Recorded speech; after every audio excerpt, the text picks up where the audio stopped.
welcome everybody to another edition of Lewis at Large. Yours truly, Warner Lewis from the flight deck. And of course, once again, some very smart talk radios in your future. In this segment, no exception. We have talked about drink. We've talked about American drink. We have never, in 500 some odd shows, ever talked specifically about the topic of moonshine. Well, today that will happen with Jaime Joyce. Who's Jaime Joyce? First of all, her day job, she's an editor at Time Inc. Her work has appeared in Edible Manhattan, Edible Brooklyn, and the online edition of The Atlantic. She also is on the Big Round Table, which is a website for long-form narrative nonfiction. She has a master's degree at Bank Street College of Education and Columbia University's Graduate School of Journalism, et cetera, et cetera, et cetera. She has an interesting topic here. We will explore it in depth for the next several minutes. Jaime, how are you, my friend? I'm doing great. How are you? Well, I think we're very good here. I know while this show is airing, most times on a Sunday morning, the topic of moonshine is never one that it always holds people's interest. The work is called Moonshine, A Cultural History of America's Infamous Liquor. You are an editor at Time Kids, I believe. That is correct. Time for Kids. Yes, you have written some very sophisticated work. Not that moonshine isn't a non-sophisticated subject, but why, Jaime, of all the things Jaime Joyce could write about, why moonshine? Well, moonshine, first of all, it's for kids who are over 21. Let's just start with that. It's inappropriate for the younger set. Moonshine is really, it's a great American spirit, and it's a great American story, and so that intrigued me, and I was so compelled by that and had to write a book about it. I have a question for you. When you started doing the research on moonshine in general, did you see any parallels with those that moonshine? Are there any parallels with today's latter-day moonshiners growing marijuana in Northern California and Colorado? Well, that's an interesting question, and I write in the book about how a lot of these marijuana farmers were sort of taking over the moonshine business in the South in 70s and early 80s, and that was not, people didn't take well to that. The moonshiners in those regions didn't really like that because it wasn't a traditional crop. It wasn't a traditional activity to be growing marijuana, that's for sure. Well, so I guess today with the parallels with marijuana, it's now legal in many states. So there are some parallels, but again, with the legality of it, it's a little bit different. You don't have to hide out anymore to grow and to sell. Well, take us again as the world goes. America is a young country, and yet from almost day one, moonshine has been happening in the country. Is America the birthplace of moonshining, or could we find it in other places around the world and we kind of adapted it here? Sure. Well, places across the world have their own version of moonshine. And we talk about moonshine, we're really talking about a clear, unaged liquor. Here we're talking about a whiskey generally, but every country has their own version of this home distilled spirit. And when we also when we talk about moonshine, we're talking about a product for which taxes aren't being paid on it. But of course, in the United States, you had the Irish immigrants and Scots-Irish immigrants coming over and bringing that distilling tradition with them and doing that here in this country. And so at the very birth of this country, you had, one of the very first taxes that our country laid was on distilled spirits. And so all of these people, these farmer distillers on farms in western Pennsylvania, rebelled against this. And this was something traditional that they'd been doing, and they certainly didn't think they should be paying taxes on it. And it almost started our country's first war. It almost was a civil war, all about whiskey. Why is, and again, part of this show is to crush social stereotypes or at times reinforce them, however you want to look at it. But why is it, am I incorrect that most Americans, if you said the word moonshine and that we said point to a place on the map, it would be the Southeast? Is that fair or is that not fair? I think largely that is where people would be correct, certainly. I mean, most of the moonshining, per se, has been going on traditionally in the Southeast. But when I was researching this book, one of the things that surprised me was that people were making moonshine all over the country, and it wasn't just an isolated thing in the Southeast. In fact, they write about moonshiners in L.A. ranch houses. There were busts going on in Los Angeles. There were moonshiners up in the hills in the Pacific Northwest. I even found stories about a moonshiner, a college professor at Harvard who was making moonshine in a legal, untaxed whiskey in his Back Bay apartment and selling it at Harvard dances, and that was written about as moonshine. Let's go to a little bit higher level. For many, many years, liquor in and of itself was not banned in this country. As a matter of fact, historically, prohibition is a relatively short period. Mm-hmm. What is it about moonshine that makes it feel sort of, not backwoods, but certainly done, again, at night, done in secret? Why is it so important? Why does moonshine happen when liquor is legal? Help us with Why that. does moonshine happen when liquor is legal? Right. It's a good question. I mean, I think what we're coming back to is tradition and folk art and family heritage. And this is something that, again, it's a tradition that's been passed on for generations. And so a lot of times people really prefer that homemade spirit. And so I think even when there was legal liquor, and we see this today, even though there is legal liquor, there's an appeal to this homemade spirit. And there's certainly, during the Depression, when, we had liquor was legal again, you had people who were moonshining in order to support their families. The economic opportunities were pretty limited in many parts of the country. And so turning to a traditional craft, something that you knew how to make, and there was certainly a market for it, that was certainly appealing for many people. What, as you talk to people, undoubtedly you found there were maybe certain regions of the country, certain regions within regions, certain parts of the South, or certain parts of anywhere. What about historically, Jamie, moonshine families, so to speak, those that maybe made a living and passed it down and passed it down and passed it down? Pretty common?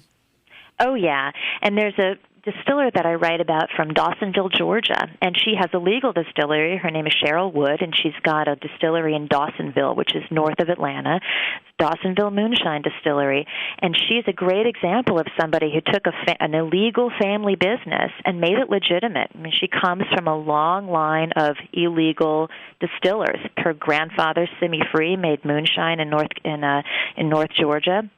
It was very renowned in that part of the country, and she decided at one point, when it became legal in Georgia to have these distilleries, that she would take this illegal family business and make it legitimate. So I think that's a really strong piece of history that people are very proud of.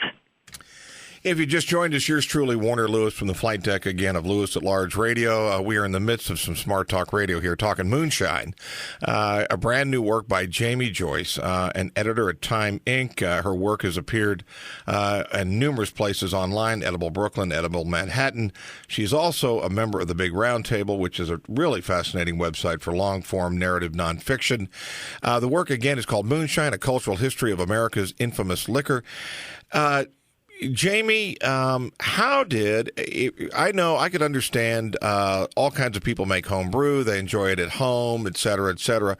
Moonshine, a little bit broader than that. We make the moonshine, then we want to sell it. And again, it's not the same, but like the marijuana dealer, how did the word get out in a lot of these smaller communities that, hey, Sam down the street is making some good moonshine, and then therefore, when word traveling like that in a smaller community, how do the authorities not find out about it? Well, authorities certainly knew about it, but they had to catch people in the process of making it or catch them carrying a load of whiskey. And so that's why, and I tell a story about a lot of these drivers. They call them whiskey trippers. Well, it was well known who these whiskey trippers were in different communities across the country, but you had to catch up with them. And that was part of how we ended up with the sport of NASCAR. We had all of these whiskey trippers who knew how to drive fast and elude the authorities, and a lot of them turned out to be some of our first NASCAR drivers. So it's a little bit, it answers your question, but it goes into a little bit of a different different topic that's covered in the book for sure. Yeah, no, I was going to say there within the book are some tremendous illustrations and graphics. There's also some great quotes, which we'll read a couple of them later. There's one by William Faulkner talking about what is it if I had to choose between moonshine, was it nothing and scotch? Because scotch is closest to moonshine? I think so. I'd have to check back. I don't recall exactly, but you're pretty close. It's close. Anyway, what is it? Moonshine has been documented, obviously, in documentaries, but it has also certainly played a part in a lot of movies that are well known. What about the role of moonshine, or how moonshine appears in some? You mentioned NASCAR, but what about in some other things? Maybe in the movies, in other books, in other roles or characters that we would all know. Oh, yeah. Well, Thunder Road is a really popular movie. I mean, it's a cult classic, and that's a Robert Mitchum film. I believe it was 1958 it was released. And that was, it remains popular today. I mean, it didn't even go on to DVD until maybe 30 years after its release, because it was still being shown at drive-in theaters. It was a really popular thing for people to do, of course, when we still had drive-in theaters, but those are disappearing across our country, sadly. And then, of course, you've got lots of television shows that talk about moonshine. I mean, Dukes of Hazzard in the late 70s, early 80s, that was all about moonshining. I certainly didn't realize that when I was a kid watching that show, but, that was hugely popular. And, of course, there's so much music, and I include in the book a playlist of about 10 songs that all have to do with moonshine. And it really helps me write this book, was listening to my moonshine playlist. It's so embedded in the culture that way. So I love the idea that we have a modern-day writer listening to some kind of an iPad when songs about moonshine. That's right. Jamie, I would think the real moonshiners would want you to maybe whistle. Wouldn't that be more what they... Perhaps. I'm not a very good whistler, though. They'll have to get somebody else for that. Well, and again, we say moonshine on the cover of the book has some wonderful replacements for that. Sugar whiskey, rot gut, of course. I like panther piss. That's a delicate one. That's a pretty good one, yeah. And Sugar Shine I love, too, because that really speaks to what started happening in a lot of places in this country. I mean, instead of making this liquor with corn, a lot of people were just using tons of sugar to make it. Yeah. And it got to be so bad that, these sugar manufacturers were really finding, well, why are we selling millions of pounds of sugar to these rural areas? Well, they're certainly not baking pies and making cakes and preserves. It's all going into liquor. Is it possible to buy what would, and again, there must be as many families as there are out there that make moonshine, there must be that many recipes. But if we were to take sort of a middle-of-the-road moonshine recipe, is it possible to go into a liquor store and buy it? Is there manufacturers that make it, so to speak, pure to the recipe? Absolutely. I mean, one of the most popular moonshine whiskeys that's on the market today is Junior Johnson's Midnight Moon, and that's made in Piedmont Distillers in North Carolina, and that is based on Junior Johnson's family recipe.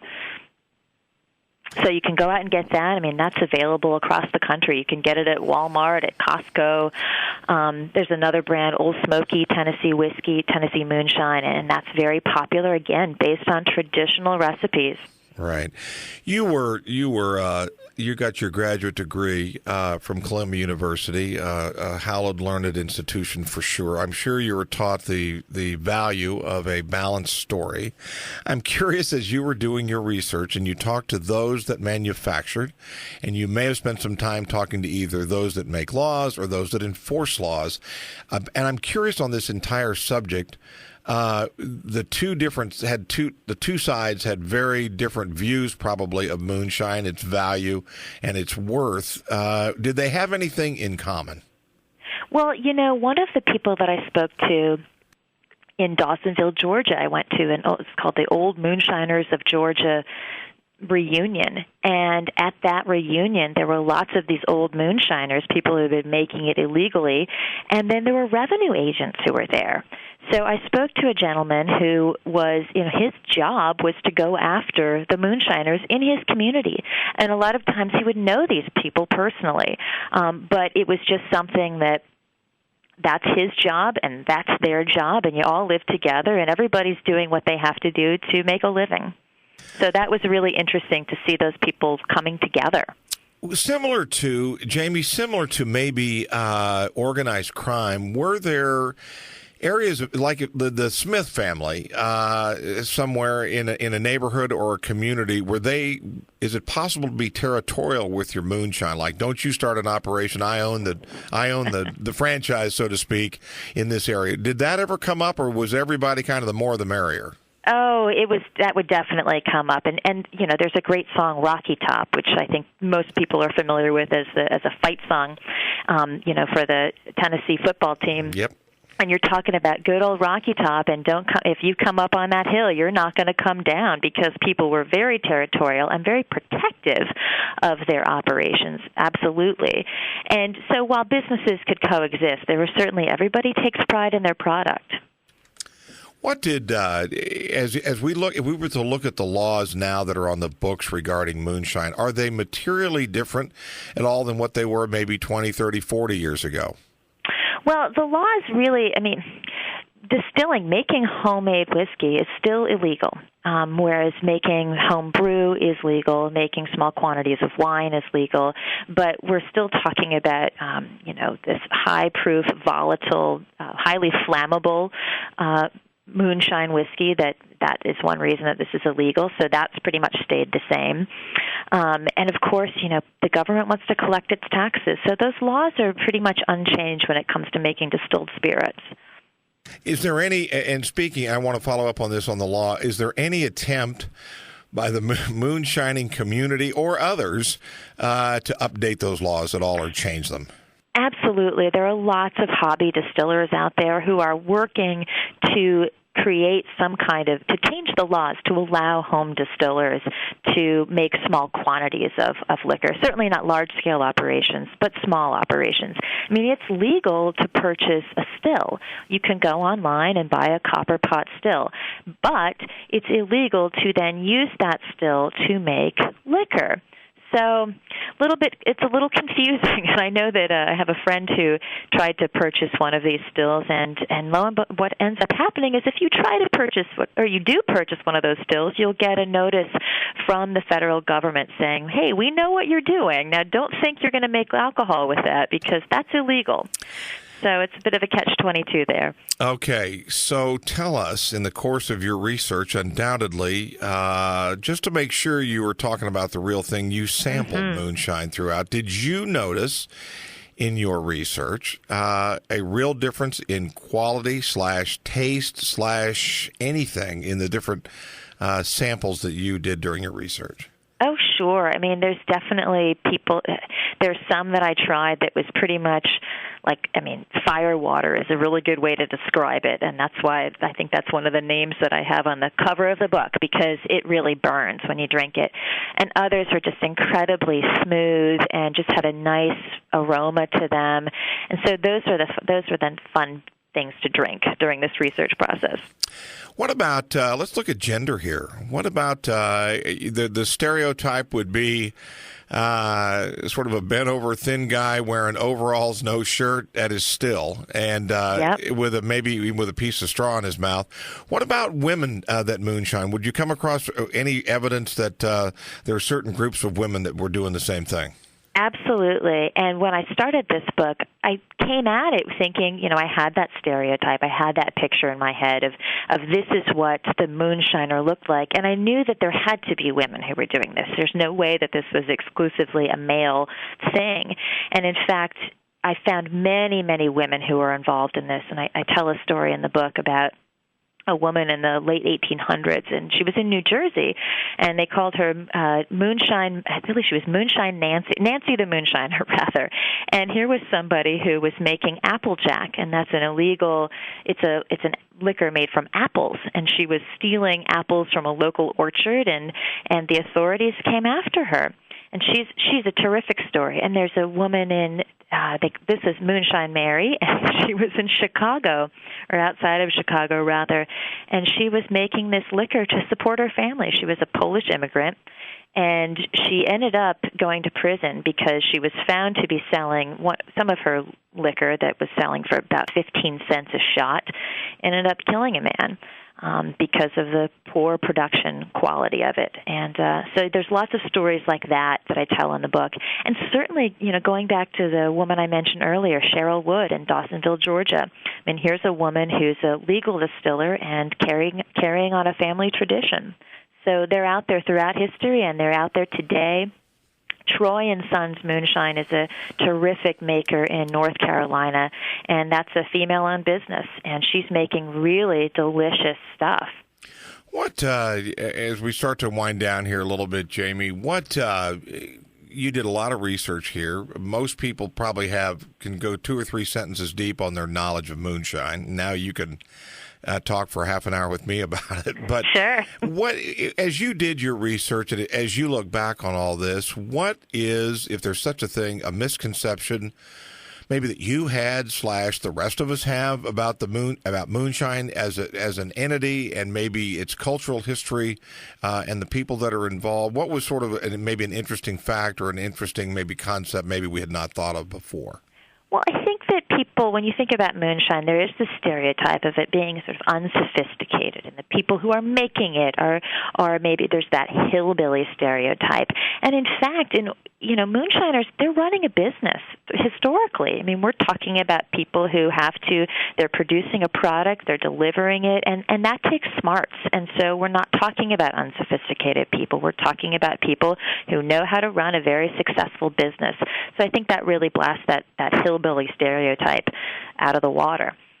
What about the colleagues that you run with, not only at Time but also in the just the whole editorial community in the Northeast? What when they heard you were doing this work, what kind of reaction did you get? They say, well, be careful for those moonshiners. Be careful. You're going to go out in the backwoods. And it turned out to be, I was perfectly safe and was certainly welcomed by all of these terrific distillers across the country. And, of course, everybody now wants to try moonshine once I talk about it. They all want to go out and get their Junior Johnson Midnight Moon or try it at a bar and a cocktail. So I think people have been pleasantly surprised by the taste of it.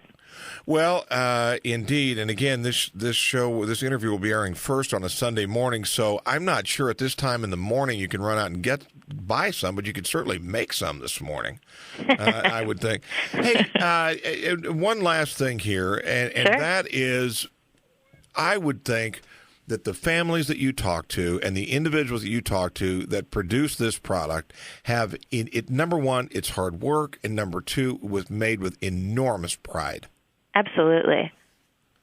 That, to me, it's almost a mark of who they are. It's almost like a family brand, I would think. Absolutely. I mean, it's really, as you said, there's such pride in the product, and there's such pride in the family tradition. I mean, it's folk art, it's heritage, and I think it's a true American spirit. It really speaks to American independence and ingenuity, and that made this book so much fun to research, so much fun to write, and I think it'll be hopefully fun for people to read. Well, again, the work is called Moonshine, A Cultural History of America's Infamous Liquor, this amazing sort of love-hate relationship that our country has always had with liquor in general. It's published by Zenith Press. The author, again, Jamie Joyce, who is an editor at Time. Jamie, how can people find out more, not only about the book, get a copy of it, but also some of the other writings that you do? Sure. You can check out my website. It's jamiejoyce.com, and that's JAIMEJOYCE. And you can certainly go on to Amazon to order the book or get it at your local bookstore. I support that.